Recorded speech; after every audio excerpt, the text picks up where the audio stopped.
Not Too Young to Run by Charly Boy. It is highly encouraging to learn that the Not Too Young to Run (NTYTR) movement will embark on a national day of action on Tuesday, July 25, 2017, at 8 a.m. at the Unity Fountain, Abuja, to mobilize support for the passage of the proposed amendment on the age requirement for running for elective office.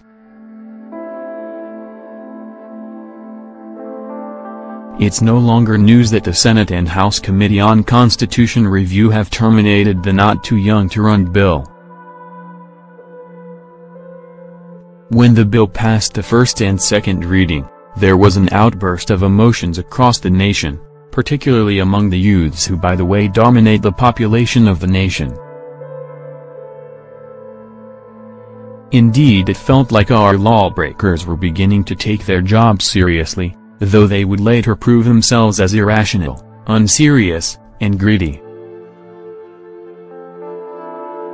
The Not Too Young to Run bill sought to alter the Section 65, 106, 131, and 177 of the 1999 Constitution of the Federal Republic of Nigeria, as amended, to reduce the age qualification for the office of the President from 40 to 35 octoseconds, Governor 35-30, Senate 35 to 30 octoseconds, House of Reps 30-25, House of Assembly 30-25.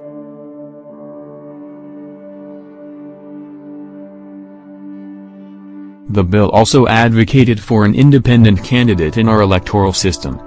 The best memories of our nation were when young people embraced nationalism and fought for the liberation of their enslaved country.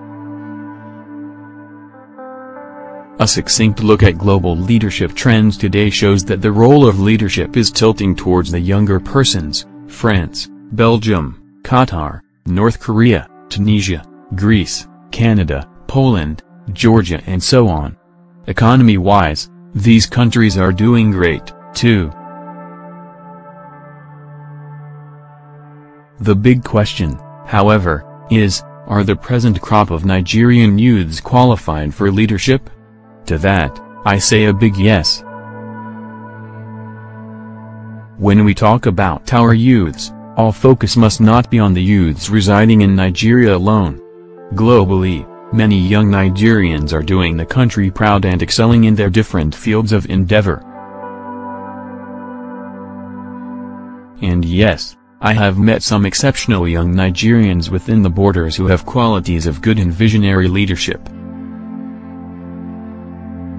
Some of our sons and daughters were elected into the British Parliament, an unprecedented feat in the history of democracy anywhere in the world. England won the Under-21 World Cup with the assistance of 3 young men of Nigerian descent. A young Nigerian won the World Heavyweight Boxing title recently. In America, one of our daughters is now the editor of the Harvard Law Review. Akinwunmi Adesina is the current president of African Development Bank, a position he thoroughly deserves because of his amazing record as a distinguished public servant. Haruna Atta is the current vice president and treasurer of the World Bank. Mohammed Barkindo was recently appointed as the Secretary-General of the Organization of Petroleum Exporting Countries, OPEC. Shell International recently appointed Babsa Matala as the Global Vice President. Chimamanda Ngozi Adichie, as one of the most prominent Nigerians influencing the world, has about 15 different distinguished awards to her name. Oluchiona Orlandi, after winning Nokia Face of Africa competition in 1998, is considered one of the most sought-after models of her generation, and now manages upcoming talents with her agency.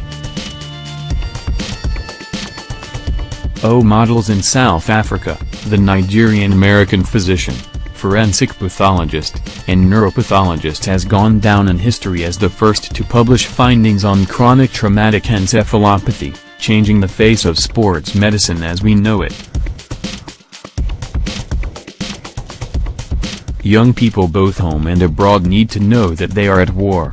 The nation has been captured and the fate of our nation now lies in the hands of our exceptional youths. To sit down and hope that the freedom of young persons will be given is just like hoping that dollar to naira will fall to 1 to 1. It will never happen. Not with the type of impunity that is now on public display. Nigeria's politicians still consider our vibrant youths as being wet behind the ears to be given a fair shot at leadership. Though it is now an open knowledge that our lawbreakers are playing a key role in dragging us back on the journey of national development, because of their violent evil greed. I dare to say that the docility of our youths has produced many legislators incapacitating the youths with no iota of conscience. We should give kudos to the courageous youths who decided to champion the noble cause of challenging the status quo that has eternally failed. This is to encourage the frontliners of the "not too young to run" bill. Let this not be the end of the bill. The struggle must resume, rescuing our nation from the hands of the corrupt gangs in power. Young persons of this county are in chains and locks, but they wear the key to their freedom like a shining bracelet begging for attention. The knuckleheads in power have knocked off the "not too young to run" bill while they promote their amnesty for a looters bill. The much-talked-about revolution can only be driven by concerned young Nigerians. If we don't fight now, we'll be trapped in the cantankerous web of expired leaders. Expired products are as dangerous as unfinished products. The fence is no longer strong enough to carry anyone. Good people must trend well so loud that evil will be intimidated. "Not too young to run." Our Mumudandu. Visit www.armumudandu.org. Follow us on Facebook, Instagram, and Twitter, @ourmumudandu. Charly Boy and some young graduates.